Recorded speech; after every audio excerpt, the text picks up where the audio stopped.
नमस्कार दोस्तों, आज हम बात करेंगे कि जब आप ऑडिशन देते हैं तो ऑडिशन के बाद जो लुक टेस्ट होता है तो ऑडिशन और लुक टेस्ट में क्या फ़र्क होता है। अब देखिए, मान लीजिए मैं रामायण की कास्टिंग कर रहा हूँ तो उसमें मेन किरदार राम, लक्ष्मण और सीता की मुझे कास्टिंग करना है। तो हम लोग क्या करते हैं, पहले हम राम के लिए बहुत सारे ऑडिशन लेते हैं, लक्ष्मण के लिए बहुत सारे ऑडिशन लेते हैं, फिर सीता के लिए बहुत सारे ऑडिशन लेते हैं। अब मान लीजिए राम के लिए, लक्ष्मण के लिए और सीता के लिए हमने कम से कम 2000, 3000, 5000 ऑडिशन लिए। अब उन ऑडिशनों में से हम लोग क्या करते हैं, जो बेस्ट ऑप्शन होता है उसको हम अलग करते हैं। अब मान लीजिए राम के लिए हमने 20, 25, 30 लड़कों को अलग से निकाला कि आर्टिस्ट और लुक वाइज लग रहे हैं कि राम है। फिर हम क्या करते हैं, उन आर्टिस्टों को डबल से सेकेंड राउंड में बुलाते हैं। फिर सेकेंड राउंड में उनका या तो ऑडिशन लेते हैं या फिर डायरेक्ट लुक टेस्ट लेते हैं। तो अब होता क्या है, जब हम लुक टेस्ट लेते हैं तो हम उस कैरेक्टर को प्रॉपर वो गेटअप देते हैं।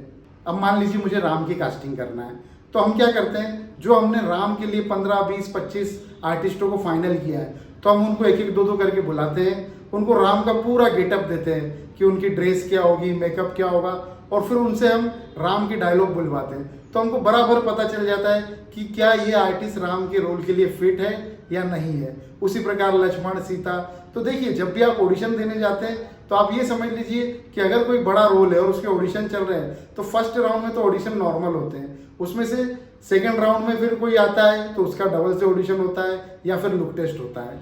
अब देखिए, जब हम ऑडिशन लेते हैं तो बहुत सारे एक्टर आते हैं तो हम उनमें से बहुत से लोगों को बोल देते हैं आप फिट नहीं हो, आप वापस जाइए। तो आर्टिस्टों को क्या लगता है कि हमको बिना ऑडिशन के इन्होंने वापस भेज दिया।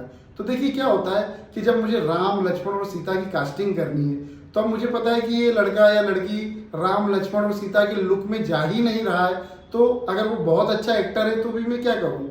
जब हम कास्टिंग करते हैं दो चीज़ें मेन होती है। फर्स्ट होती है लुक। अब मान लीजिए मुझे राम की कास्टिंग करना है तो वो लड़का शक्ल से लगना चाहिए कि हाँ ये राम लग रहा है। अब मान लीजिए जैसे आपने सीरियलों में देखा है कि नौकर का रोल है तो अब लड़का हीरो जैसा लग रहा है, उसको नौकर का रोल हम कैसे दे सकते हैं, तो उसको नौकर के जैसा लगना भी चाहिए। तो सेम ऐसे ही नॉट फिट करके हम आर्टिस्टों को वापस भेज देते, तो उनको यही लगता है कि यार हमारा ऑडिशन नहीं लिया और इन्होंने हमको वापस भेज दिया। तो आप इस चीज़ को थोड़ा ध्यान रखिए कि जब ऑडिशन देने जाते हैं और अगर आपको कोई बोलता है नॉट फिट, इसका मतलब ये होता है कि आप एज अ आर्टिस्ट उस कैरेक्टर में नहीं जा रहे हैं, आपकी पर्सनालिटी, फेस वाइज, ठीक है ना।